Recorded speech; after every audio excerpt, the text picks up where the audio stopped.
buenas tardes. Os damos la bienvenida a este nuevo webinar de la Salud y Bienestar, que se emite también dentro de la iniciativa CaixaBank Talks y que hemos llamado ¿Cuánto sabes de prevención del cáncer de colon y recto?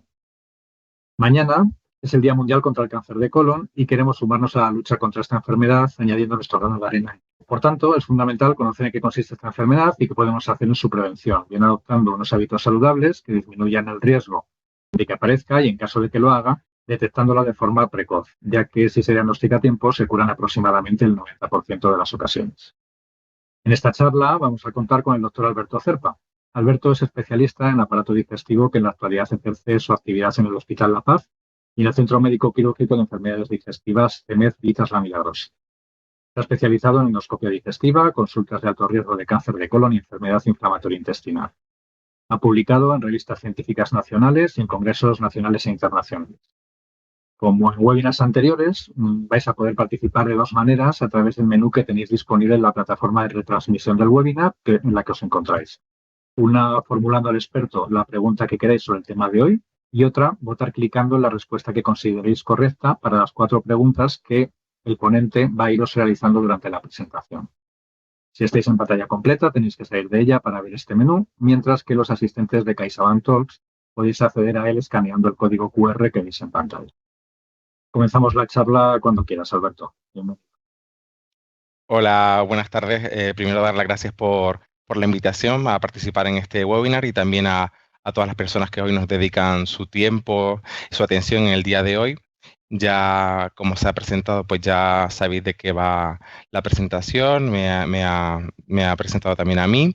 Y este es un poco el resumen, el índice de lo que vamos a ver hoy. Va a haber una pequeña introducción sobre el cáncer de colon y de recto, los factores de riesgo que pueden asociarse, también los síntomas que puede uno detectar y que pueda sospechar que pueda padecer un cáncer de colon, también las pruebas complementarias que disponemos pues, para hacer un diagnóstico lo más precoz posible y las medidas preventivas como hábitos saludables pues, de vida para intentar prevenir en lo posible el desarrollo de esta enfermedad. El cáncer colorectal es el tumor que se forma en el intestino grueso, esto incluye el colon y el recto. El colon y el recto mide aproximadamente como 1,5 metros y su función principal, sobre todo la del colon derecho que vemos aquí, va a ser la de absorber agua y electrolitos, y el colon izquierdo, principalmente el recto, es el que sirve de almacenaje pues, para mantener la deposición hasta que se emite a través del ano. Como ya han dicho, el cáncer de colon es el tumor más frecuente en España si incluimos ambos sexos, aunque separados por sexos. En la mujer el cáncer de mama va a ser más frecuente y en el hombre el cáncer de próstata va a ser el más frecuente. El riesgo es similar en hombres y mujeres, aunque parece que hay un poquito más de casos en hombres y está aumentando el número absoluto de los diagnósticos y se prevé que en los próximos años sea incluso más. También recalcar que hay un aumento del riesgo en el cáncer de recto en pacientes jóvenes, sobre todo en varones. El cáncer de colon es un gran desconocido. Aquí tenemos una encuesta de la Red Española de Cáncer en el que de los total de encuestados solo el 11% consideraba el cáncer de colon como el tumor que más le preocupa. Además, este es un tumor que es prevenible y curable hasta en el 90% de los casos, sobre todo si lo tratamos en fases más precoces iniciales. De ahí la utilidad de los programas de cribado, que luego hablaremos un poco más adelante en lo que consisten, un poco en las características específicas del cáncer de colon. Digamos que son programas que intentan detectar de forma inicial estos tumores, tanto de colon como en otros también se utiliza como en la mama, y lo que hace es pues, reducir la incidencia. Esto significa el número de diagnósticos que producen al año y la mortalidad, mejorar la supervivencia una vez hemos diagnosticado esta enfermedad.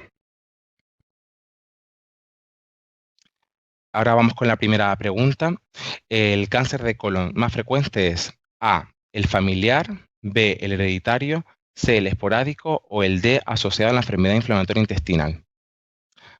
Ahora vais a poder participar en las preguntas. Vamos a ver un poco qué responde la gente. Parece que va ganando el B, el hereditario, está ahí empatado con bueno, el esporádico, pero finalmente parece que gana la respuesta B, hereditario.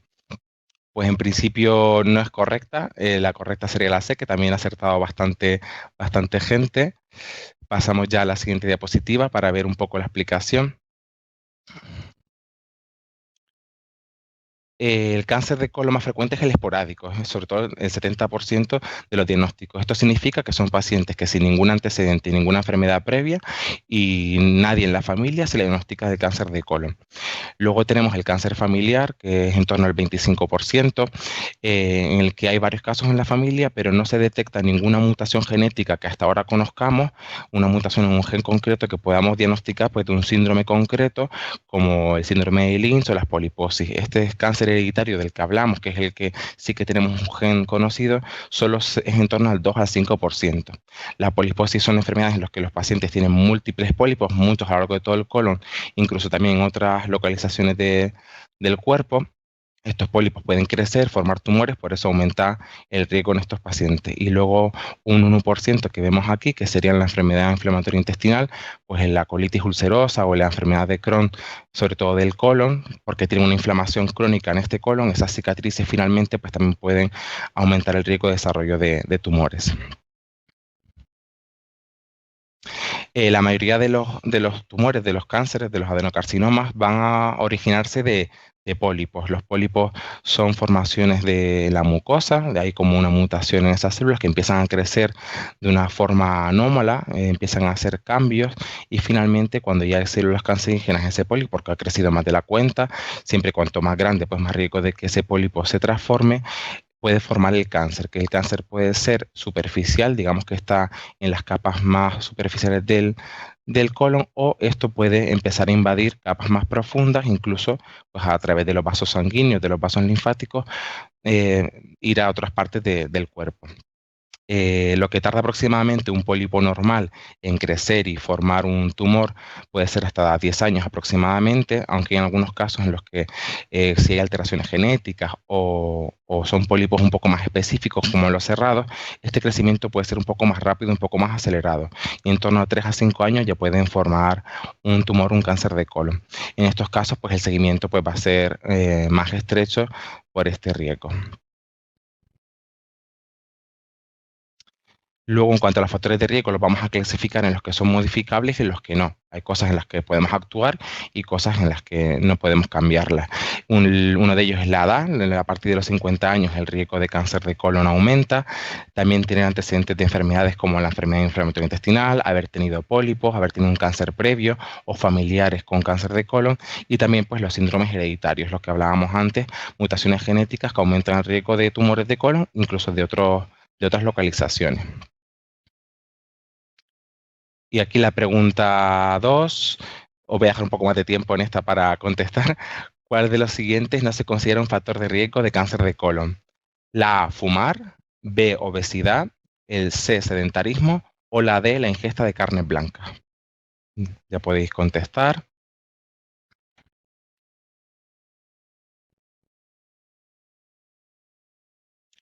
Bueno, de momento hay una paliza de la respuesta D. Casi todo el mundo contesta la D, algunos la A. Parece que alguno el tabaco, fumar no lo asocia con el cáncer de colon. Parece que se ha quedado ahí estancado, o sea que pasamos ya a la diapositiva. Pues sí que habéis acertado, la respuesta era la correcta. Las carnes blancas en principio no se asocia como factor de riesgo de cáncer de colon. El tabaco sí que lo es, ¿vale? El fumar, aparte de para el cáncer de pulmón, que es un poco lo más conocido, pues también se asocia a otros muchos cánceres, pues como páncreas, esófago y también el de colon, ¿vale? La obesidad, el aumento de peso, el sobrepeso, tener un perímetro abdominal aumentado también es un factor de riesgo. Esto pues, va asociado muchas veces a una falta de ejercicio, sedentarismo, una dieta no adecuada, y el alcohol también es un factor de riesgo. En cuanto a las carnes, sobre todo la carne roja muy cocinada, pues la barbacoa procesada son las que mayor riesgo se han asociado a la posibilidad de un desarrollo de un cáncer de colon. De aquí un poco la importancia de este webinar, un poco ya por lo que hemos visto, sí que es interesante aumentar la conciencia general sobre el efecto del tabaco, también de la obesidad y de los hábitos dietéticos para prevenir el cáncer de colon y así promover pues, estilos de vida saludables y los conocimientos de posibles síntomas que nos hagan saltar la alarma de un posible tumor. Y también aumentar la percepción de que incluso en pacientes jóvenes a veces el riesgo puede existir, principalmente en hombres, que se ha visto que hay un aumento de los cánceres de recto. En cuanto a los síntomas, decir que los síntomas son bastante poco sensibles. Esto significa que en general cuando estos aparecen, pues muchas veces ya el tumor está más avanzado, por eso empieza a notarse estos cambios un poco en el organismo. Pueden ser un cambio en el ritmo intestinal, que significa que el paciente pueda pasar de tener deposiciones normales a más estreñimiento, más diarrea, digamos cambiar su hábito en cuanto al número, consistencia y los días en los que va al baño. Esto suele durar más de 6 semanas y por lo que muchas veces nos consultan. También ir al baño con deposiciones con sangre roja, a veces un poco más digerida, anemia ferropénica, que significa que en la analítica tenemos una hemoglobina baja, también el hierro bajo. Esto muchas veces va asociado pues, a un cansancio que no podemos explicar, fatiga, debilidad. También una pérdida de peso que no es intencionada, no es porque el paciente haya dejado de comer productos más calóricos, haya hecho más ejercicio, sino que continuando con una vida igual, comiendo lo mismo, haciendo el mismo ejercicio, el paciente pierde peso, pues por eso habría que consultar. Estos síntomas son nuevos, tienden a persistir en el tiempo y además a ir empeorando al cabo del tiempo. Estas son las pruebas complementarias de las que disponemos para hacer un diagnóstico, siempre que se pueda lo más precoz posible. Sería la sangre oculta en heces, la colonoscopia, el TAC colonoscopia, que es como una colonoscopia virtual, la cápsula de colon o el enema opaco. La sangre oculta en heces, luego lo veremos que es la que se usa para el cribado, se hace cada 2 años y bueno, al final es una prueba que es no invasiva, es mucho más aceptada por los pacientes porque es muy cómoda, sencilla, se puede realizar en casa, no requiere de citas de espera. Aquí vemos en esta imagen un poco cómo es el kit, ¿vale? Nosotros vamos en este kit con la tapa la retiramos, tiene como una torunda que vamos a pasar en 6 puntos sobre la deposición. No hace falta recoger muestra como tal, sino, digamos, pasarla por los puntos. Luego se vuelve a guardar en el kit, se introduce nuevamente y se puede guardar en nevera hasta 3 días. Si está refrigerada, pues aguanta un tiempo hasta que lo entreguemos pues, en laboratorio o en el centro de salud. Si es inmediato la entrega, pues no haría falta refrigerarla. Esto lo que va a medir es hemoglobina humana. Eso es importante porque así ya no hace falta hacer una restricción dietética, porque en test que se usaban previamente, pues a veces comer, por ejemplo, carne roja poco cocinada, había sangre animal, a veces esto puede medir hemoglobina positiva en la muestra de heces y ser un falso positivo. Además, tampoco se altera por el consumo crónico de aspirina. Nos va a dar un valor numérico cuantitativo, o sea, ese valor pondremos un corte, a partir de un número lo consideremos positivo y si ese número está por debajo lo consideremos negativo. Cuando es positivo, pues tendríamos que hacer alguna prueba complementaria más, como la colonoscopia. Y la tercera pregunta, ¿a qué edad se recomienda iniciar el despistaje de cáncer de colon? A, 40 años, B, 50 años, C, 60 años y D, 45 años. Ya podéis contestar. Vale. La mayoría está contestando la B, algunos la A también. Bastante joven, ¿no? 40 años, pero algunos han contestado la A. La mayoría está contestando la B. Vale, pues vamos a verlo en la siguiente diapositiva. Sí que es correcta la B, ¿vale? Los programas que hemos implantado en España, a partir de los 50 años, vamos a hacer el estudio con sangre oculta en heces. Esto lo vamos a pasar en pacientes que no tengan síntomas, asintomáticos, que no tienen ninguna alteración, ningún dolor, ningún sangrado. En principio se encuentran bien, pero de forma para prevenir se hace esta prueba. Los pacientes que quedarían excluidos de aquí también serían pacientes de riesgo, pues porque tengan antecedentes de pólipos, antecedentes familiares, otras enfermedades asociadas al cáncer que llevarían su seguimiento específico. Lo vamos a hacer cada 2 años, desde los 50 hasta los 69 años. En principio, si esta prueba es negativa, se hace cada 2 años y no habría que hacer nada más. Y si en algún caso sale positiva, esto nos va a ayudar a seleccionar a aquellos pacientes que tienen más riesgo y a los que les tenemos que hacer la colonoscopia, que sería la prueba definitiva pues, para ver si hay pólipos, si hay tumores o alguna otra lesión. Lo bueno del cribado de cáncer de colon ha demostrado ser eficaz porque además de detectar tumores de forma temprana, tumores pequeños que puedan tratarse y curarse, al igual que otros cribados como en la mama, el cáncer de colon, el cribado también consigue eliminar las lesiones premalignas. Como hemos visto previamente, los pólipos en un tiempo crecen, forman tumores y cánceres. Lo que nosotros conseguimos es evitar que el paciente llegue a desarrollar ese cáncer. Si quitamos el pólipo, quitamos ese riesgo de llegar a formarse. O sea que estamos anteponiéndonos incluso a la formación del tumor. Se calcula que en aproximadamente un 50% puede haber lesiones de colon, los que hayan sido positivos para la sangre oculta, un 4% pueden ser ya tumores avanzados y el resto pues serían pólipos de riesgo bajo, medio o alto. Cuanto más grande sea el pólipo según la biopsia, pues puede ser de más riesgo o menos.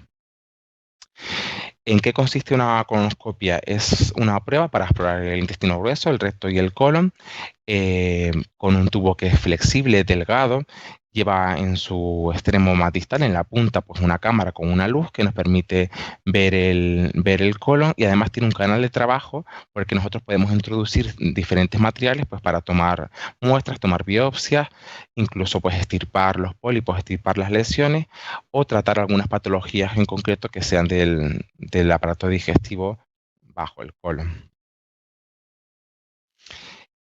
Para la colonoscopia sí que es muy importante recalcar la preparación, ¿vale? Es fundamental hacerlo lo más adecuado posible porque esto va a aumentar la seguridad, la detección de los pólipos y el tiempo de la exploración. Si nosotros, por ejemplo, como en esta fotografía, tenemos restos fecales que son sólidos, que no se pueden lavar, no se pueden aspirar, va a impedir poder ver bien la mucosa, ver si hay pólipos o no, se nos pueden escapar lesiones.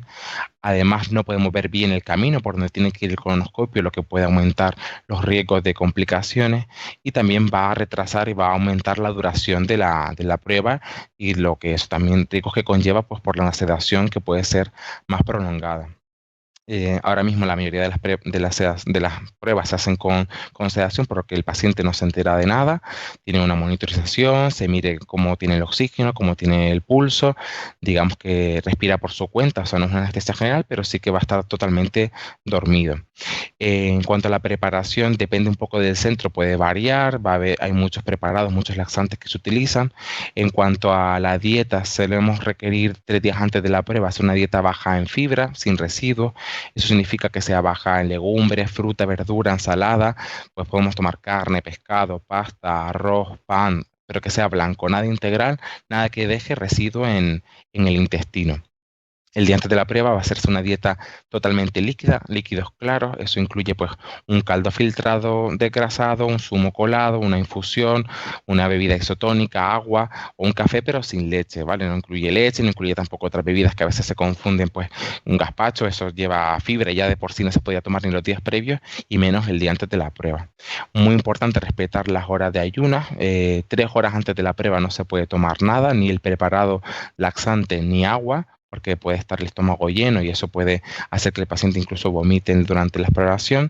Venir acompañado siempre porque cuando nos despertemos vamos a estar un poco adormilados y mejor que alguien esté con nosotros. No se puede conducir ese día ni tampoco beber alcohol el día de la prueba. La colonoscopia la consideramos una prueba invasiva porque tiene algunas posibles complicaciones que son muy infrecuentes, pero en ocasiones pueden presentarse. En cuanto a una colonoscopia normal, diagnóstica, en la que solo miramos, como mucho tomamos alguna biopsia, alguna muestra, el riesgo de sangrado es menor al 1%. Cuando sí que existe ya algún pólipo que extirpamos, que hacemos alguna terapia más específica, este riesgo puede aumentar un poquito, hasta un 5 o 6%, aunque normalmente los sangrados suelen ser leves o que no se limitan, que no requieren de mayor tratamiento. Incluso a veces en la propia endoscopia nosotros podemos controlar ese sangrado con algún clip o cauterizando para que digamos, no tenga que ir a más. El riesgo de una perforación, que digamos sería una rotura del colon que se abre porque a lo mejor se corta y se puede romper o con el propio endoscopio, es muy bajo, menos de 1 por cada 1000 colonoscopias. Si el colon está bien preparado, es una rotura muy pequeña, menor de 1 centímetro, incluso en la propia endoscopia nosotros a veces podemos cerrarlo. Si ya fuera mayor o el paciente no tenga una buena preparación, hay arrestos fecales que pueden aumentar el riesgo pues, de peritonitis y demás, pues sí que podría requerir de una intervención quirúrgica. Aquí les pongo una tabla un poco simplemente por recalcar que hay ciertos fármacos que hay que tener en cuenta antes de hacer la prueba, sobre todo los antiagregantes, anticoagulantes, que son los que hacen que la sangre, digamos, vaya más fluida. Tener en cuenta pues el Sintrón, el Adiro, el Plavix, son fármacos que nuestro médico nos va a indicar los días previos a los que tenemos que suspenderlos si fuese necesario. Luego también tener en cuenta los diabéticos, como ese día, el día previo iban a estar solo con dieta líquida, no van a comer sólidos y va a estar en ayunas, pues los antidiabéticos orales o la insulina, pues a lo mejor debería suspenderse también el día previo. El hierro oral simplemente que tiñe las heces y nos va a dejar ver peor, se debe suspender como una semana antes y el resto de medicación sí que la deben de mantener. Su medicación habitual, si la toman a primera hora o respetando las ayunas con un poquito de agua, pues para que vayan las mejores condiciones a la sedación. Aunque no es obligatorio, sí que puede ser recomendable aportar una analítica, si tenemos una coagulación en la que vemos que está todo en orden, que no hay mayor riesgo de sangrados, también decir si es alérgico a algo, alérgico al látex, si es portador de un desfibrilador automático implantable, pues también tiene que avisarlo a su médico, no traer objetos metálicos, tampoco pintura en las uñas, que a veces eso es frecuente, vemos el esmalte de las uñas puede hacer que nosotros no capturemos bien con el pulso oxímetro el oxígeno que tiene el paciente en sangre, entonces mejor venir con las uñas limpias y retirar las prótesis dentarias también para la anestesia. Hay opciones, si por lo que sea no se ha conseguido una buena preparación, siempre hay opciones para la siguiente y para que la prueba sea válida y adecuada. Pues puede ser cambiar el laxante, la marca, un poco el tipo, que puede ser diferente, añadir medicaciones como el bisacodil, ayuda un poco a estimular el movimiento del colon, también aumentar los días de la dieta sin fibra, tomar otros medicamentos que eviten la náusea, que a veces si bebemos mucho líquido con la preparación, pues si tomamos algún medicamento para esa náusea, que tomamos todo y que se prepare mejor el colon, o hacer pautas fraccionadas, digamos, dividir la toma y a lo mejor hacerla lo más cercana posible, la segunda parte, como unas 5 horas antes de la prueba. También la administración de enemas puede ayudar, sobre todo a limpiar la parte, digamos, izquierda, la parte final del colon, la más cercana al recto, para que se pueda ver lo mejor posible. Y aquí la pregunta 4, ¿qué prueba complementaria no se utiliza para el diagnóstico del cáncer de colon? A, la gastroscopia, B, la colonoscopia, C, la cápsula endoscópica, D, el TAC colonoscopia virtual. Ya podéis contestar. Bueno, de momento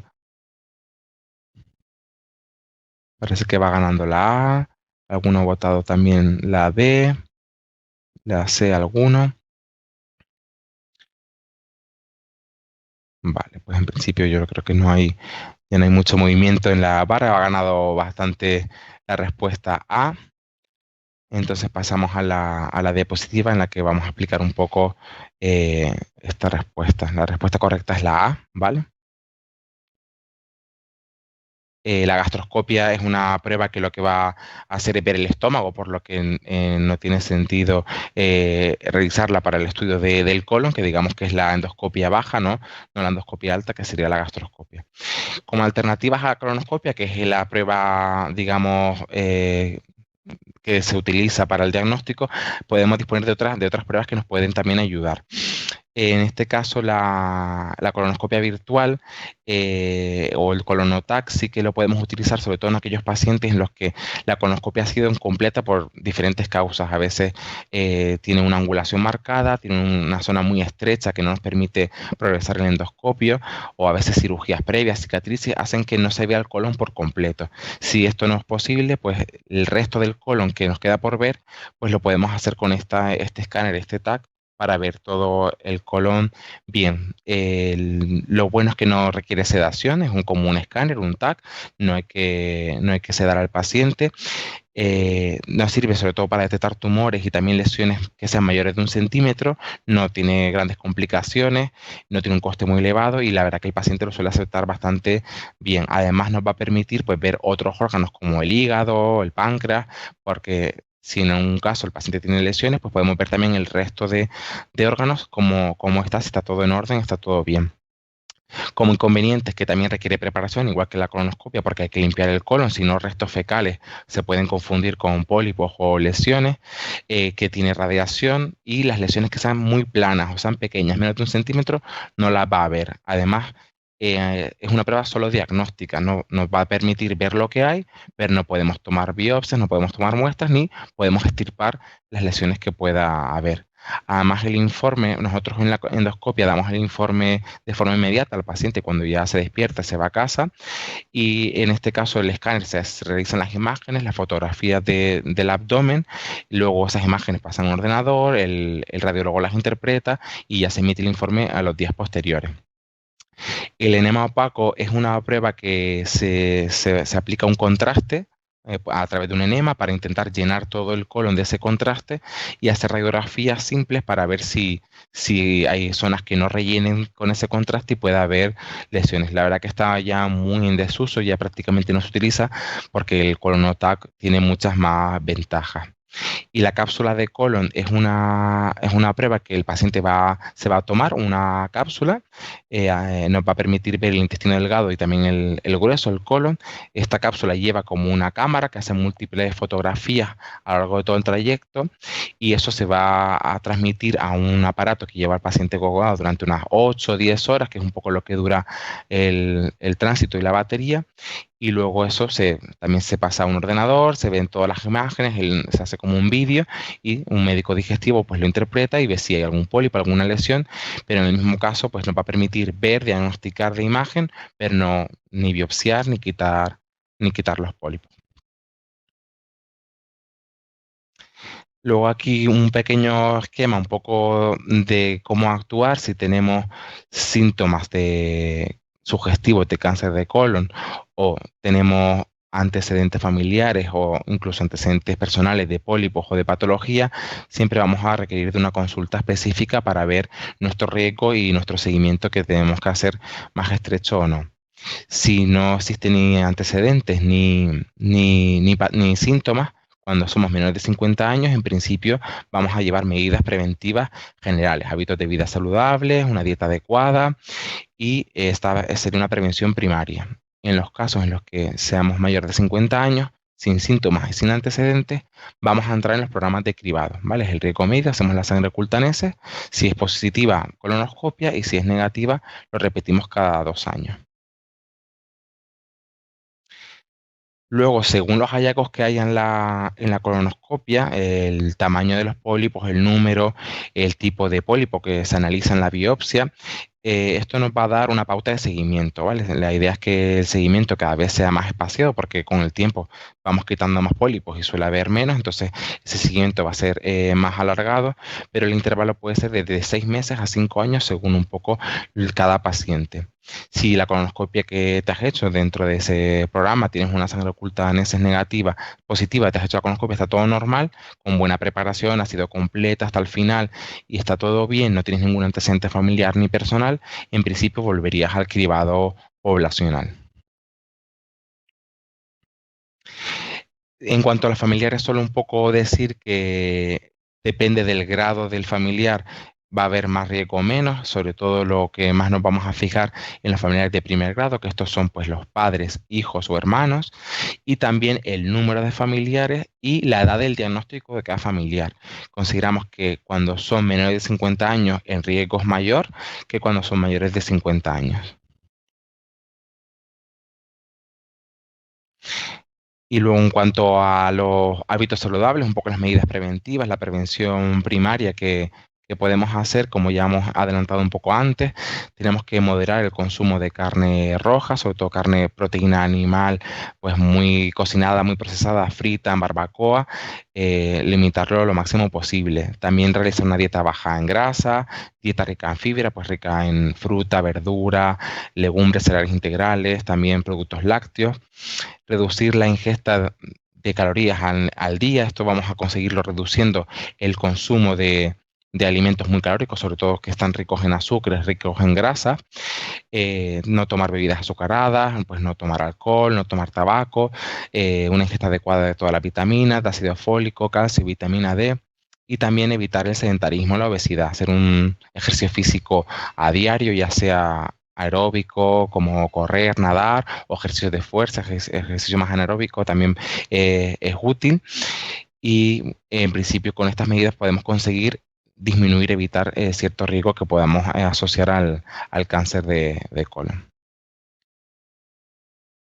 Y ya un poco como conclusión, resumen, decir que el cáncer de colon es el tumor más frecuente, considerando ambos sexos, que es prevenible y curable hasta en el 90% de los casos, principalmente si ese diagnóstico se hace de una forma precoz, temprana, en estadios iniciales.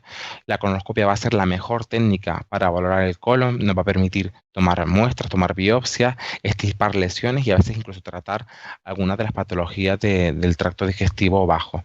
Es imprescindible la preparación, tenemos que hacerlo de la forma más adecuada posible para que esa prueba sea válida, no haya que repetirla y evitemos los riesgos.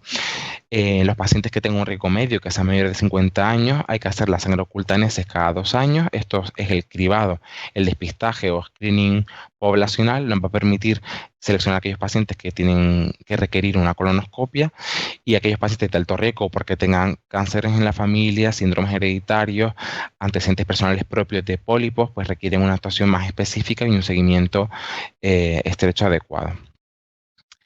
Y ya estaría. Muchas gracias por su atención. Y ahora creo que pasamos a interactuar un poco con alguna pregunta o ya. Así es, Alberto. Sí. Bueno, muchas gracias por la exposición, que creo que ha sido muy clara, concisa y sencilla, que es lo que buscamos, el que podamos llegar a la gente de la forma más comprensible posible. Nos están entrando muchas preguntas. Voy a empezar a formularte algunas. Mira, Vale. la primera sería un espectador que nos pregunta si hay relación entre la acidez del estómago y el cáncer de colon. No, en principio, el síntoma de acidez, de pirosis, reflujo, muchas veces es porque el contenido ácido del estómago, pues a veces asciende hacia el esófago y irrita el esófago. Sí que puede producir a veces esofagitis, inflamaciones y a veces producir otras alteraciones como esófago de Barrett y demás. Y sí que eso requiere un seguimiento porque puede haber un pequeño riesgo aumentado de sobre todo tumores a nivel de esófago. Pero digamos que el esófago está arriba, está, ¿no? La boca, esófago, estómago, y el colon sería la parte final del tracto digestivo, digamos que son cosas aparte, o sea que si nuestro síntoma es acidez, reflujo y es por nivel gástrico, no tendría por qué haber asociación. Otro asistente nos pregunta si ha habido un incremento de cáncer de colon en personas jóvenes y que puede ser debido en ese caso. Bueno, pues el aumento, sí que se está viendo cada vez más diagnósticos en gente joven. También, bueno, pues el aumento de los diagnósticos, pues también es porque estamos aumentando el número de exploraciones que realizamos. Digamos que la medicina avanza cada vez más, hay más técnicas para el diagnóstico y la gente pues cada vez consulta más. Los programas de cribado también nos ayudan a detectar más lesiones y que en la gente joven puede haber un aumento, pues puede ser también pues, por hábitos de vida, por el aumento de mala salud, digamos, pues no comer adecuadamente, no hacer ejercicio, fumar, alcohol, pues también eso puede hacer que ese aumento de hábitos no saludables pueda aumentar el riesgo en gente menor de 50 años. Otra duda va relacionada con a partir de cuántos síntomas nos preguntan tienes que consultar con el médico. A ver, pues Es una pregunta un poco... ya compleja. No hay establecido a nivel de cuántos síntomas. Realmente yo creo que si tienes cualquier síntoma, uno solo, que es de nueva aparición, tú previamente te encontrabas bien y esto pues tienes de repente dolor o estás sangrando o tienes mucho cansancio, pues creo que se debe consultar. Siempre que sea un síntoma que dure más de unos días, que no se limite y que, bueno, pues al final sí que pueda estar condicionando alguna patología. Es verdad que muchas veces a lo mejor de entrada no es, venga, esto es un cáncer de colon, una colonoscopia, pues a lo mejor se pueden hacer otros estudios, analítica de sangre, de heces. Esto también nos puede orientar que como está todo bien, pues tus analíticas están bien, no hay anemia ni otras alteraciones, pues a lo mejor pueden ir orientando lo que puede ser, pero no hay un número establecido de síntomas. Si tienes un síntoma que es nuevo, que aparece y que en principio antes no tenía, sí que se debería de siempre consultar con un profesional. También hay una sugerencia, bueno, una pregunta que nos hace un un espectador acerca de que le ha llamado la atención que los programas de cribaje hablan hasta los 69 años, ¿no? Y cuál es el motivo de que sea así y no más adelante, Sara. En principio se hacen varios estudios un poco que intentan buscar ser lo más eficaces posible. Entonces, sí que tenemos en cuenta que un paciente entra al cribado con 50 años, va a estar 20 años en seguimiento. Digamos que se va a hacer sangre oculta en heces cada 2 años. En ese seguimiento se haría 10 pruebas, 10 sangre oculta en heces. Si las 10 consecutivamente son negativas, hay una muy, muy baja probabilidad de que ese paciente desarrolle una lesión. Em, en principio estamos hablando de que son gente asintomática, que no tiene antecedentes previos de ninguna patología, ni en la familia, son personas que están sanas. Entonces es la forma un poco de encontrar el que sí tiene riesgo y el que sí le hacemos la colonoscopia para ver si hay alguna lesión o no. Es una prueba, la sangre oculta que es muy sensible, muy específica, o sea que en principio si es negativa nos deja bastante tranquilos de que no hay nada. Y como se va a ir repitiendo cada cierto tiempo, en cualquier momento que eso se haga positivo, el paciente sé que se va a hacer la colonoscopia. Si tiene una colonoscopia que es normal, pues ya si no tenemos pólipos, como hemos visto, los pólipos tardan un tiempo ya en formarse y una vez están establecidos, hasta 10 años en llegar a tener alguna complicación. Entonces, si tenemos una colonoscopia normal, es muy improbable que después de mucho tiempo surjan pólipos o surjan otro tipo de lesiones. Tenemos una pregunta relacionada con el tamaño de los pólipos. La duda es si el tamaño del pólipo influye o tiene que ver con la malignidad. Sí, o sea, cuanto más grande es el pólipo, más riesgo tiene de malignizarse, aunque hay pólipos pequeños que pueden tener ya focos de células, digamos, cancerígenas ahí en la parte más superficial, pero sí que está asociado a que cuanto más grande, más riesgo tienen, porque eso, los pólipos primero son menos de 1 centímetro, milimétricos, empiezan a crecer, pólipos a 2, 3, 4 centímetros, y cuanto más grande, digamos que hay más células que están creciendo más de la cuenta, y digamos que cuantas más células hay, pues alguna de ellas puede tener esa transformación a ser una célula cancerígena y formar el tumor, el cáncer. Otro asistente nos pregunta también acerca de si el tener un antecedente familiar de cáncer de colon a la edad de 89 años es un antecedente familiar. En principio, si es un único, habría que tener en cuenta el grado, pero es verdad que si es solo un antecedente familiar y se diagnosticó con una edad más avanzada, 89 años, pues no se considera como un factor de riesgo. Esta persona, en principio, ese familiar, entraría en el cribado normal, porque digamos que, bueno, una edad ya con 89 años es más esperable que las células del colon se vayan transformando y se puedan formar esos tumores, que es algo más esporádico, algo más casual de esa edad, que porque en la familia en sí haya alguna agregación. Entonces sí que es importante tener en cuenta la edad, también el grado, pues no es lo mismo si es madre, abuela o tía abuela, digamos que cuanto más lejos sea el grado, pues menos riesgo, y pues cuanto más mayor haya sido ese paciente índice al diagnóstico, también menos riesgo. Bien, otro oyente nos pregunta acerca de la posibilidad de reproducción de los pólipos. Si es tener un pólipo y al quitarlo, ¿qué posibilidad hay de que se vuelva a reproducir? No es frecuente que el mismo pólipo que hayamos quitado vuelva a crecer. Es verdad que no, siempre hay unas técnicas de calidad para intentar extirparlos y que los extirpemos de la mejor forma posible. Digamos que la extirpación sea completa, que no queden restos. Siempre se revisa la cicatriz que nosotros dejamos cuando quitamos un pólipo, se revisa que no haya restos polipoides, digamos, en el colon y se quite de la mejor manera posible. A veces si son pólipos muy grandes, que se han quitado de una forma fragmentada, a veces ese riesgo de, digamos, de recidiva, de que vuelva, se haya quedado algún resto y eso vuelva a crecer, puede existir, pero es bastante baja, sobre todo con los pólipos pequeños es raro. Si es un pólipo muy grande, a veces sí que puede, en la propia cicatriz, cuando repetimos la revisión de la colonoscopia, a veces podemos ver restos adenomatosos, restos polipoides, que también podemos quitar en la exploración. Lo que pasa es que, ¿por qué repetimos las pruebas? Muchas veces son pacientes que tienen más de un pólipo, tienen varios, tienen 5, tienen 6, 7. Si tienen varios pólipos o según el tamaño, pues requiere repetirlo porque realmente si has tenido algunos pólipos, a veces puedes tener más, que no se hayan visto, que sean pequeños, que se esconden en una curva, que la preparación no ha sido del todo adecuada. Entonces siempre requiere una repetición para confirmar que no quede ninguno. Y bueno, ese pequeño riesgo de que ese pólipo vuelva a crecer, pues también revisarlo. Ya si en las siguientes revisiones se va viendo que cada vez hay menos pólipos o ya no queda ninguno, pues sí que lo vamos a ir espaciando el seguimiento.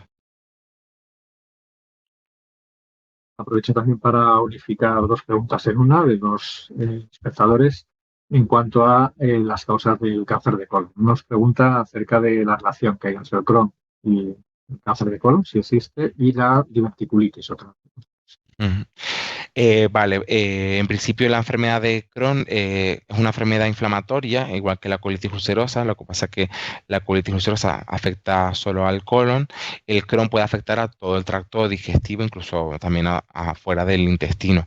Cuando se afecta el colon por la enfermedad de Crohn, esa inflamación en el colon, aunque se cure, se trate, digamos que con medicación se puede estar estable y que no haya actividad en la mucosa, esa cicatriz que deja esa enfermedad de Crohn en el colon al final puede producir, desarrollar también pólipos, lesiones que con el tiempo aumenten el riesgo de cáncer de colon. Por eso en los pacientes con Crohn de colon y colitis ulcerosa también se hacen un seguimiento, pues según el tipo de enfermedad, la extensión, el diagnóstico, la edad, los antecedentes, requieren un seguimiento especial para detectar este tipo de lesiones de forma previa también y extirparlas. Y luego en la otra pregunta era la enfermedad de Crohn y La eh, diverticulitis. la diverticulitis, vale.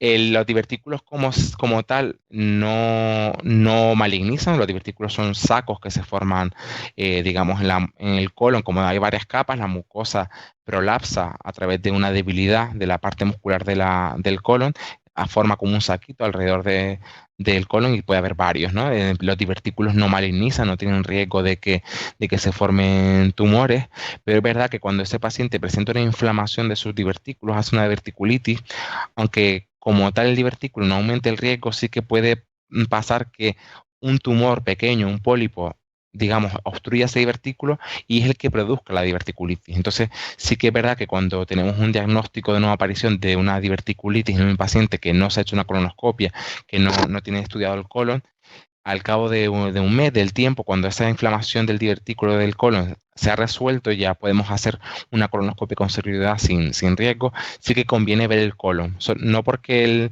divertículo, la diverticulitis, produzca tumores, sino al contrario, porque a lo mejor un tumor, un pólipo, ha sido la causante que ha producido la inflamación del divertículo. Entonces, sí que conviene hacer una colonoscopia, pues para descartar que no haya ninguna lesión, aunque no suele ser lo frecuente.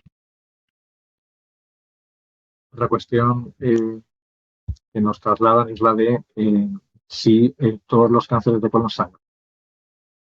Pero si todos los cánceres de colon sangran, Sí, y producen eh, sangrado.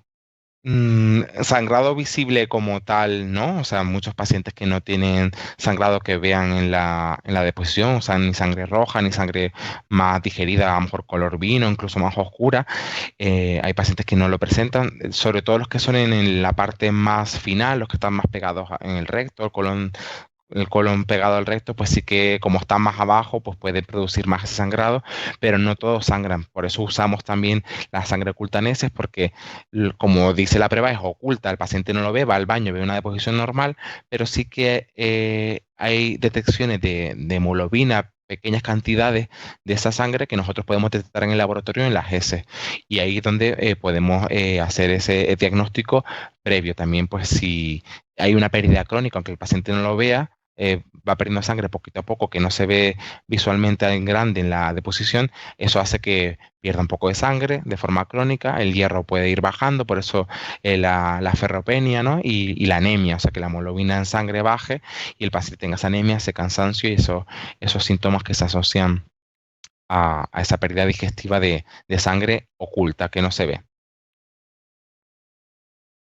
Una persona nos refiere que es portadora de la mutación del gen BCRA2 y si eso es un factor de riesgo para desarrollar El, B- cáncer de colon. claro, El BRCA es el que está asociado sobre todo con la mama.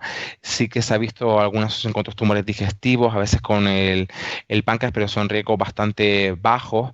Entonces, como son riesgos tan bajos, aunque esté un poquito aumentado un porcentaje con respecto a la población general, no existen cribados concretos específicos en cuanto a ese tipo de pacientes. Se puede a veces hacer alguna ecografía abdominal, ver un poco cómo está, pero no hay un cribado específico a nivel de colon digestivo en este tipo de mutaciones.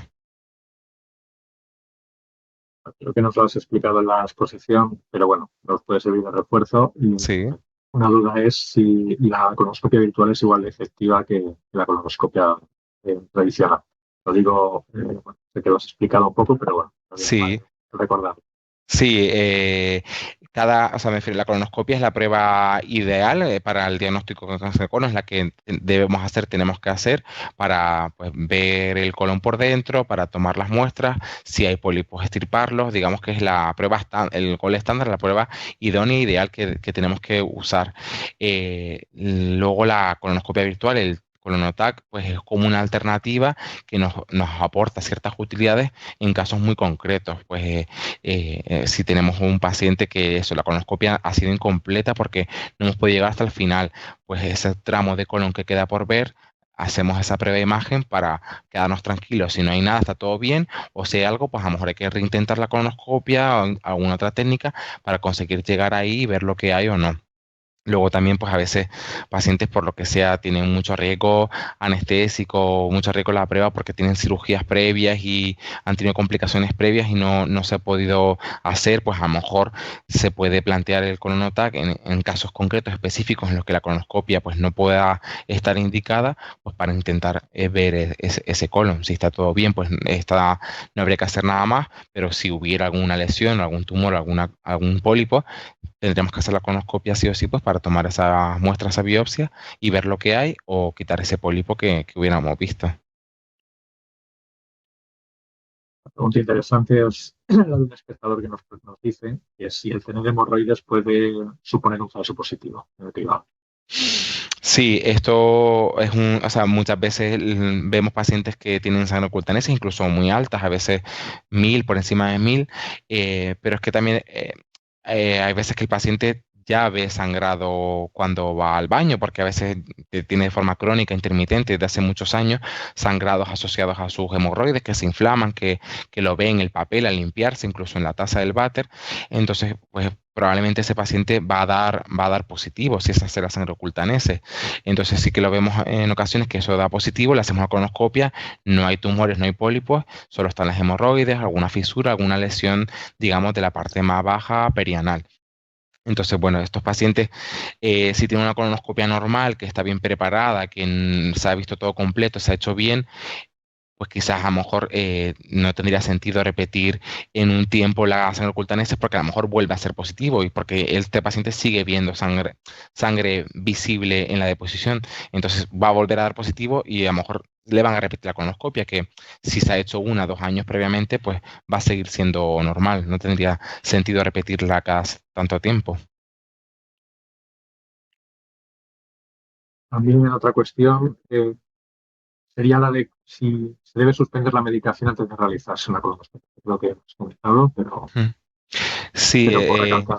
Ujú. sí, en principio la medicación habitual se puede tomar, de hecho se debe porque muchas veces son pacientes que tienen tensión alta o tienen alguna enfermedad que si no se toma su medicación se puede descompensar, entonces viene bien que la tome para que llegue en la mejor condición a la sedación, a la colonoscopia. Se puede tomar eso a primera hora del día o respetando las horas de ayunas con un poquito de agua para tragar el comprimido, lo que tome, pero sí que, como dijimos en la sesión, pues hay que tener en cuenta sobre todo los anticoagulantes, ya sea el Sintrón o los nuevos anticoagulantes como el Iquis, el Xarelto, son fármacos que hacen que la sangre vaya más fluida. Esta sangre, digamos que al ser más líquida, pues puede aumentar el riesgo de hemorragia, de sangrados de cualquier procedimiento, ¿no? Y uno de ellos pues sería la colonoscopia. Entonces sí que se deben de suspender, pero esto pues depende de cada caso, de cada paciente, de por qué lo toma, pues su médico le va a indicar cuántos días debe de tomarlo, de dejar de tomar, y si incluso a veces hay que hacer alguna terapia puente entre medias para mantener la sangre adecuadamente hasta la prueba. Luego también el Adir o el Plavix, que son antiagregantes, lo mismo. Y luego lo comentamos también lo del hierro, que sí que el hierro hace que las heces sean más oscuras, como a veces podemos ver que sean verdes, ferrosas, pues al teñir las heces la preparación puede ser un poco peor. Entonces también recomendamos que como una semana antes de la prueba dejen de tomarlo para que la preparación sea lo más adecuada posible. Y en cuanto a los diabéticos por las ayunas, por la dieta líquida, como puede bajar el azúcar, pues a lo mejor evitar ese día pues no ponerse la insulina o no tomar su antidiabético oral para que no haya hipoglucemia. Un espectador que parece ser que al que se le detectaron 2 pólipos hace 10 años con una colonoscopia. Y por lo que entiendo la pregunta, luego posteriormente le han hecho sangre oculta a veces y además ha ido saliendo negativa. La pregunta es si debería realizarse otra vez una colonoscopia. En principio, si solo eran 2 pólipos y eran pequeños, o sea, no eran pólipos grandes, mayores de 2 centímetros, y la biopsia de esos pólipos eran pólipos benignos, que no tenían ninguna complicación, ninguna anatomía patológica de riesgo, incluso podrían no revisarse con colonoscopia, y si encima él ha estado en programas de cribado con sangre oculta en heces que persisten siendo negativas, quizás los necesite, pero sí que es importante ver el tamaño de los pólipos, si son mayores de 2 centímetros o no, el tipo en cuanto a la anatomía patológica, la biopsia, y ver si eso estaba todo bien, pues siendo solo 2 pólipos, también si la prueba estaba una buena preparación, no había restos fecales, se llegó hasta el final, se pudo ver bien todo, en principio no requeriría de un seguimiento endoscópico. Nos preguntan también acerca de la técnica, si es doloroso, si siempre hay que hacerlo con sedación, de qué tipo exactamente, si podrías explicarlo un poco, que has hablado un poco sobre ello, ¿no? Pero darle un poco más de detalle. Sí, ya la tendencia cada vez es a hacerla siempre con sedación. Es verdad que depende de cada centro, se puede hacer de una forma u otra, con distintos tipos de sedaciones, a veces un poco más superficial o más profunda. Es verdad que la prueba en sí despierto pues es bastante dolorosa, porque al final piensa que es un tramo de 1,5 metros de colon, que vamos con un tubo que a veces puede formar angulaciones, puede distender digamos, la pared. Usamos aire para separar, digamos, las paredes del colon y poder ver. Eso también puede molestar. Y es verdad que la sedación nos ha ayudado a conseguir que siempre que sean más completas las pruebas, o sea, que cada vez lleguemos más hasta el final, lo veamos adecuadamente, si hay pólipos tengamos tranquilidad, margen para quitarlos, y la retirada sea adecuada para ver bien, porque es verdad que si está despierto, pues le duele, se mueve, a lo mejor hay un pólipo que quieres quitar, no puedes porque justo está moviéndose. Entonces cuando el paciente está dormido, está sedado, está tranquilo, está quieto, no le molesta, no le duele, nosotros llegamos hasta el final, tenemos tiempo, tranquilidad para retirar, ver todas las paredes del colon, y si hay pólipos, quitarlos con la mayor tranquilidad posible. En este caso, la medida de sedaciones que usamos es la sedación profunda. Usamos Propofol, que es una medicación que se usa pues para que el paciente duerma, no se entere de nada, pero no es una anestesia general como en un quirófano, que se intuba al paciente, que tiene un respirador, está conectado y que luego hay que extubarlo. Digamos que el paciente no está consciente, pero respira por su cuenta, tiene respiración espontánea. Se le pone un poquito de oxígeno con unas gafas en la nariz para un poco aumentar el aporte de oxígeno, se le monitoriza, se ve su frecuencia cardíaca, se le pone el pulso oxímetro para ver un poco cómo está el oxígeno, y pues según el peso, según los antecedentes, se le pone una dosis de medicación que se puede ir continuando según dure más o menos la prueba, y suele ser un fármaco que rápidamente luego se revierte el efecto, que a lo mejor en 5 o 10 minutos pues el paciente ya se despierta, suele ir a una sala de despertar para que se vaya recuperando, incorporando, y bueno, cuando se despierta no se acuerda ni de que le hayan hecho nada, no ha notado nada, y ya está la prueba hecha.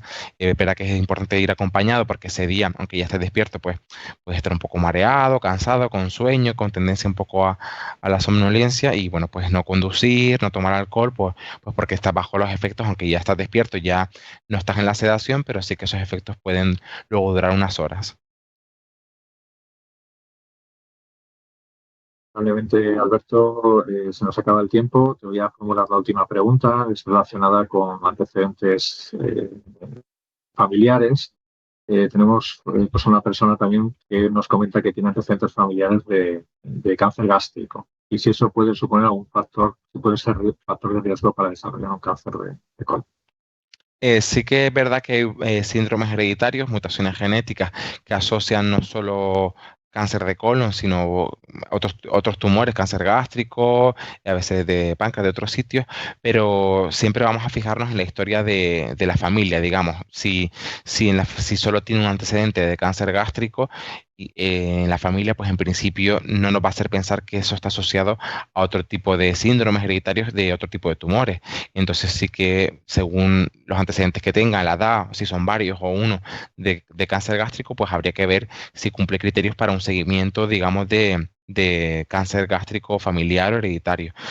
Otra cosa es que en la familia haya varios antecedentes. A lo mejor hay uno de colon, uno de estómago, otro puede ser de útero. Pues a lo mejor si hay varios cánceres, aunque sean distintos, eso sí que puede a veces hacernos sospechar que puede haber un síndrome genético hereditario en el que varios tumores se asocien. Digamos que también habitualmente ya en las cirugías o cuando se toman biopsias se hacen análisis en ese propio tumor para ver si hay alguna mutación y digamos ese familiar si la tiene pues ya se continuarán los estudios, pero se pueden asociar varios tumores, pero en principio es muy importante la historia familiar, cuántos casos hay, de qué son, y con eso pues estimar el riesgo y ver si pueden cumplir criterios para un síndrome u otro en concreto.